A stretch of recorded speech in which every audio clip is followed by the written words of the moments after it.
Vincent Goodwill, and we're talking LeBron. He suffered his first major injury in his career this season, straining his groin, which sidelined him for 18 games.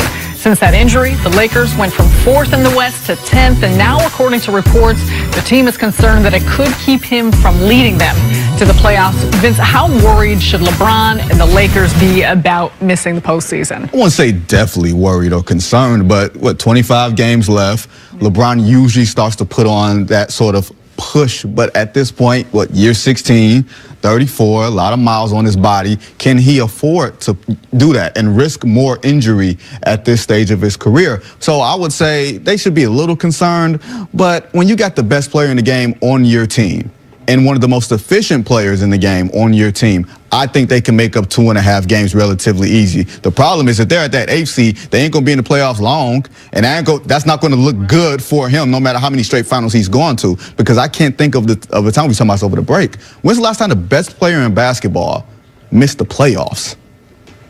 Yeah, Shaq, maybe Kobe. Shaq had teams that made the playoffs, and then they were swept out of the playoffs. But he wasn't the best player in the league at that point anymore. There was a couple of times early in his career. There was a couple of times when you could make the argument. No, you're right.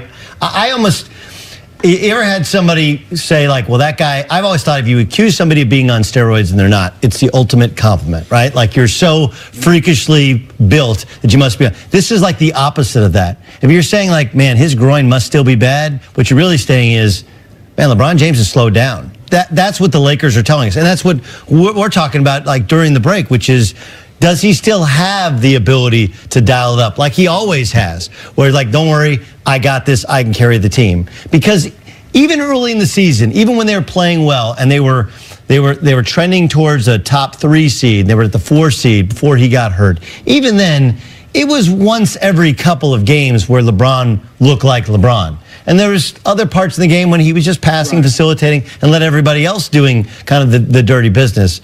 I think this is a little bit of panic, which is we knew he was eventually going to get old. We thought it might be year 3 or year 4. We were accepting of it. But year 1 and year 2, he hasn't looked nearly like we thought he would look in person. Is there something to be said, though? I mean, he's been back 5 games. He had a groin injury, so it's not like he's able to condition it and get himself in rehab in that game type of condition. He came back in those 5 games. He's averaging 23, 11, and 11. Like, I know his movements aren't the same. I know he's not initiating some of the attack and explosive. But don't you think that that's something that's going to come as he's trying to reintegrate himself back to actually playing games after an injury like that? I do think it's premature to, after these 5 games, say he doesn't look like the same LeBron. Now, again, if you're saying it was happening before he got injured, that's a whole different thing. But this is too small of a sample size. I mean, any other player on the planet, we would be like, oh, he missed 18 games. He's coming back from injury. Of course, he's not going to look exactly the same. I know we're used to him being superhuman. He's not coming off an ACL. He's coming off a groin. You know how I know. Groins yeah, which you might be a little. I mean, like maybe he's hesitant. Maybe he's hesitant. But if it was still bothering him, why did he play in the All-Star game? Well, he's not going to be as explosive as he was at 34. I mentioned it earlier. Look at the guys in his draft class. Dwayne Wade about to retire. Carmelo Anthony can't get in the league. Bosh is retired. You know, it happens. And all his extra playoff games, summer, Olympic games and things like that. You're right. For Lakers fans, look, LeBron is smart. Among all his other gifts, he's very smart. He signed a 4-year deal for a reason. Absolutely. Just in case I'm not what I used to be and I begin declining, let me get those 4 years max. So he's smart about that. But I will say this. We have the same conversation, I feel, about LeBron and his teams the past couple of years around the All-Star break. This is a long season. It's hard to sustain that mental concentration when you don't have the physical gifts at your height to make up for that lack sort of space or whatever. So I think he's going to come in the second half, 25 games left, and for a full-out sprint. The problem is the gap between he and the next best or most dependable player on the Lakers is so wide. Even his greatness can't make up for that if Kuzma or Ball or some of these other young players who've never had to play under this level of scrutiny have to perform every night between now and April. That's a lot is to that ask comparable guys. to the Cleveland roster? No, last those year? guys were just old. That's just a difference. Like Kevin Love, those guys were old. This is young and pressured. I think this roster he has is better than what he had last year in Cleveland. I agree with but that. But this is not the East. That's the problem. I completely agree with both of what you guys said. That's one of the things we talked about in the summer, which is everybody says, I can't wait to play with LeBron. And I think the Lakers figured everybody's going to shoot a higher percentage because now you have a great passer setting you up. He commands a double team. The problem is that I'm not sure they took into account that now you're everybody else's biggest game. Now every game you go to in the NBA is not the same, right? Some games you put on cologne for, some games you don't. When LeBron comes to town, everybody's putting on cologne. It's a special night. The fans are there. It's just like Indy, right? Indy had nothing to play for. Right. They lost their best player for the year, devastating injury, and now they're chanting, "LeBron will trade you," right? Like everybody thinks, you can hey, see everything's better with. But Doug, did you just say some games you put cologne on for and some games? Doug put cologne That's two on. Americans. Yeah, that's two Americans right there. you put on cologne every day? Absolutely. You don't? No. Doug put Okay, cologne on you for must be you. married man. It said two. I don't know if there's two Americans or a married man. I put on cologne. We're not going to worry about when Doug Not puts every on day. cologne. Not every day. Special days you put on cologne. Some Okay. days you just go out. Some days you shave. Some days you don't. This should not surprise you about Doug Vince. I ain't showered in weeks. So You posed well. I tell you that. Can you move that chair that way a little bit?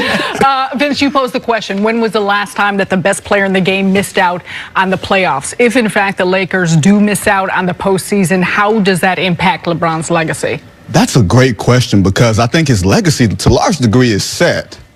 The finals appearances mean more almost than the 3 championships when you think about it. You think when you talk about LeBron, you don't say 3-time champion. You say in the current context, he's made it to the finals every year this decade except 2010. So I don't know, even if he misses the playoffs, it's a slight stain. But when you're 34 and you're 16 years, I don't think there's much he can. And he said it in Boston the day of the trade deadline. There's not much more that I can accomplish. Like, I don't think that he'll ever reach Jordan. But I think everything else sort of separates him from everybody else to that degree. Yeah, and I think it depends on how they miss. I mean, already they're gonna miss it. Like if it were the playoffs started now, they would have missed. But why? Not because LeBron James didn't play well, even if he's not what he used to be, but because he missed 18 games. So if he misses another 5 or 10 games, then I don't think it's gonna be on him. If he goes all out and he's playing well, and he just can't lift this team to the playoffs, then what it could signify is the end of the LeBron James era.